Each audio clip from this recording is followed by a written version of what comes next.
Doctor Mohan Varghese, ജിഹാദ് എന്ന് പറയുന്ന ഒരു വാക്ക് വളരെ പരിപാവനമായതുകൊണ്ട് അതിനെ തീവ്രവാദവുമായി ബന്ധപ്പെടുത്തരുത് എന്ന് മുസ്ലിം സമുദായം എല്ലായ്പ്പോഴും ആവശ്യപ്പെടുന്ന ഒരു കാര്യമാണ്, അഭ്യർത്ഥിക്കുന്ന കാര്യമാണ്. പക്ഷേ അന്താരാഷ്ട്ര തലത്തിൽ ഈ വാക്ക് കോട്ട്സിലാണ് വന്നുകൊണ്ടിരിക്കുന്നത്. എഡ്യൂക്കേറ്റഡ് ജിഹാദ്, വൈറ്റ് കോളർ ജിഹാദ്.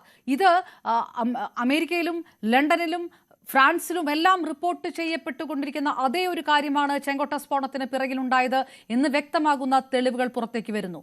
അപ്പോൾ അങ്ങനെ ഇപ്പോൾ എൻഐയുടെ ചാർജ് ഷീറ്റിനകത്ത് പറയുന്നത് ഇത് നേരത്തെ തന്നെ ഇത് ഉണ്ടായിരുന്നു, ഇപ്പോഴും ഈ സ്ലീപ്പർ സെല്ലുകൾ ഉണ്ട് എന്ന് തന്നെയാണ്. 6 or 7 ഭീകരർ ഇപ്പോഴും ഡൽഹി NCR മേഖലയിൽ വ്യാപരിക്കുന്നുണ്ട്, വിഹരിക്കുന്നുണ്ട് എന്ന് പറയുന്നിടത്ത് ഇന്റലിജൻസ് സംവിധാനത്തിന് ഒരു വലിയ വീഴ്ച സംഭവിച്ചിട്ടുണ്ട് എന്നല്ലേ ഉത്തരം?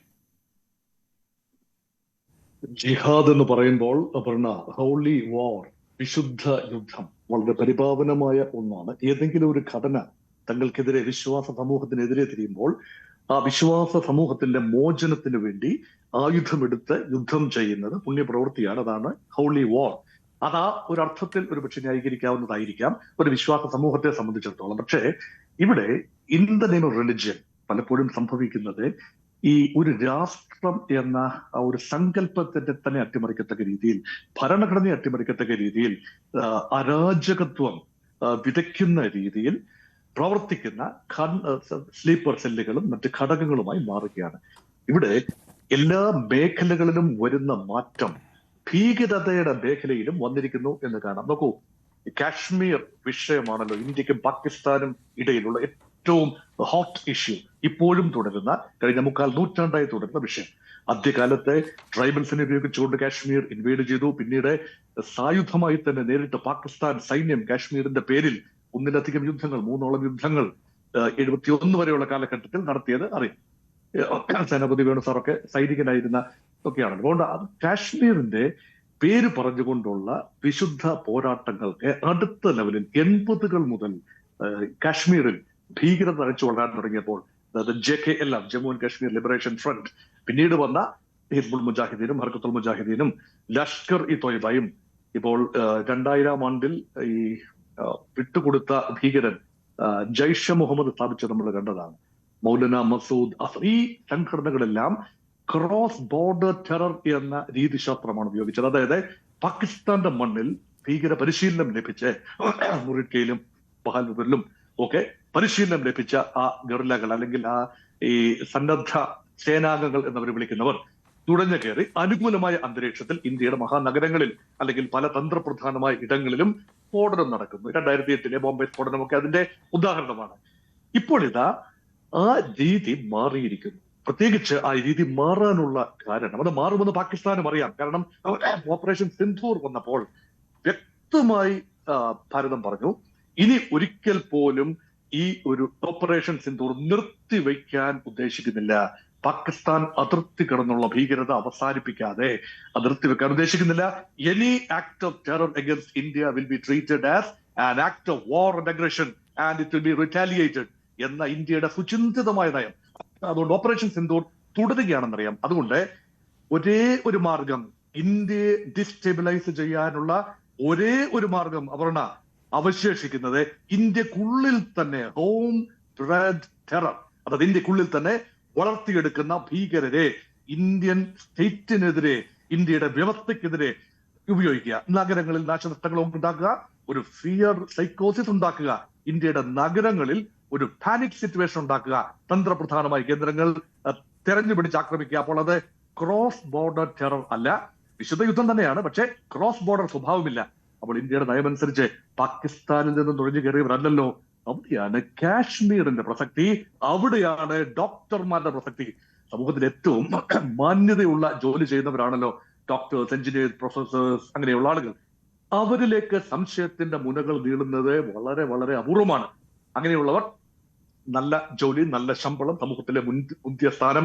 അതുകൊണ്ട് എന്തിനെ തോക്കും പിടിച്ചുകൊണ്ട് ഭീകരതയ്ക്ക് പുറകെ പോകണം? ന്യായമായ ചോദ്യമാണ്. എപ്പോഴും നമ്മൾ കേട്ടിട്ടുള്ളത്, വളരെ ബുദ്ധിമുട്ടുള്ള ബാക്ക്ഗ്രൗണ്ടിൽ നിന്ന് വരുന്നവർ ആ ദാരിദ്ര്യത്തെ ഒന്ന് നേരിടാനായി പലപ്പോഴും ഭീകരതയുടെയും ഈ റാഡിക്കൽ ഐഡിയാസിന്റെയും ഒക്കെ പുറകെ പോകുന്നു.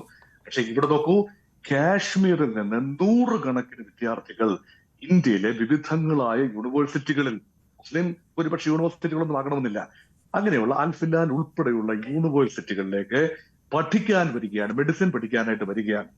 സമാന്തരമായി അവർ അവര് ആ വരുന്ന സമയത്ത് തന്നെ ഒരുപക്ഷെ അവരുടെ മനസ്സുകൾ റാഡിക്കലൈസ് ചെയ്തിട്ടുണ്ടാവാം. അതോ അവിടെ പ്രവർത്തിക്കുന്ന അൽഫിലാൻ യൂണിവേഴ്സിറ്റിയിൽ കൃത്യമായി 17-ാം നമ്പർ മുറിയിൽ പ്രവർത്തിച്ചിരുന്ന ഒരു സെല്ലാണ്, ഒരു മോഡ്യൂളാണ്. ആ മോഡ്യൂളിൽ ഏതാനും ഡോക്ടർമാരുണ്ട്.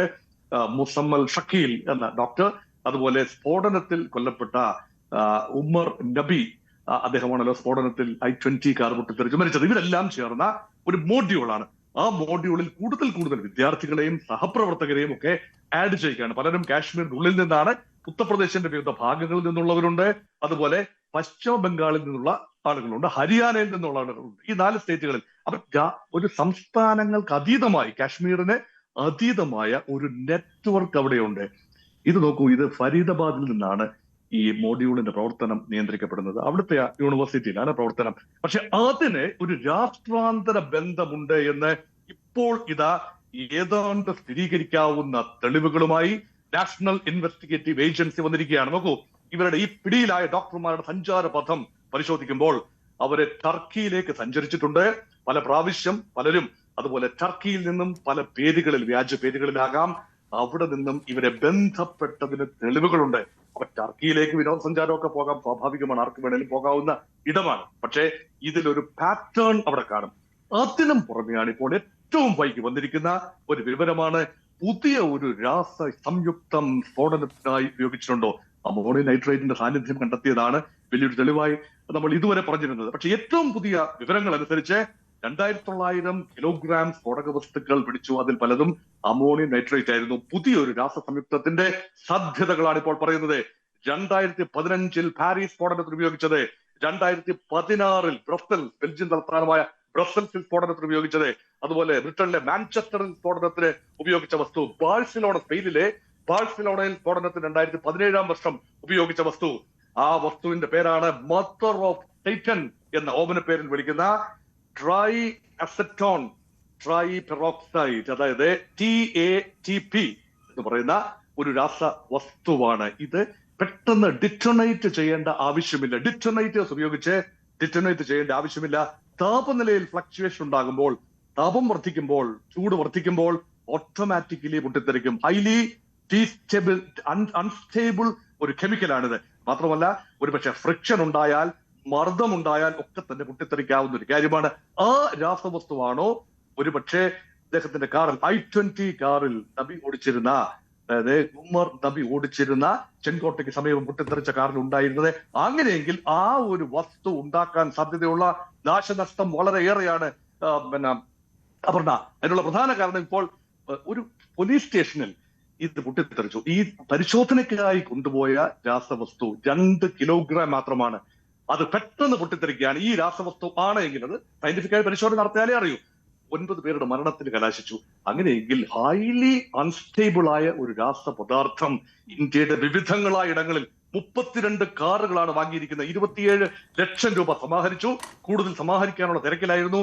അങ്ങനെയെങ്കിൽ മിനിമം 32 ഇടങ്ങളിൽ സ്ഫോടനം നടത്താൻ, അങ്ങനെ സമാന്തരമായി ഒരേ ദിവസം, ഒരുപക്ഷെ ഡിസംബർ 6-ാം തീയതി ആകാം, അല്ലെങ്കിൽ ജനുവരി 26-ാം തീയതി ആകാം, നിർണായകമായ ദിവസങ്ങളിൽ വളരെ സിംബോളിക്കായ ഇടങ്ങളിൽ വളരെ ആസൂത്രിതമായ സ്ഫോടനം നടത്താൻ ഒരു വലിയ സേനാ വിഭാഗത്തെ, ഒരു ആർമി ഓഫ് ടെക്നോക്രാറ്റ്സ്, അവരാണ് വൈറ്റ് കോളർ, മാന്യമായി ജോലി ചെയ്യുന്ന, വെള്ള കോളർ ജോലി ചെയ്യുന്ന ഡോക്ടേഴ്സ് ഉൾപ്പെടെയുള്ള ഒരു സംഘത്തെ, ആരും സംശയിക്കാത്ത ഒരു സംഘത്തെ ഒരുക്കി നിർത്തിയിരുന്നു എന്ന സ്തോഭജനകമായ വാർത്തയാണ് ഇപ്പോൾ അപർണ പുറത്തു വരുന്നത്.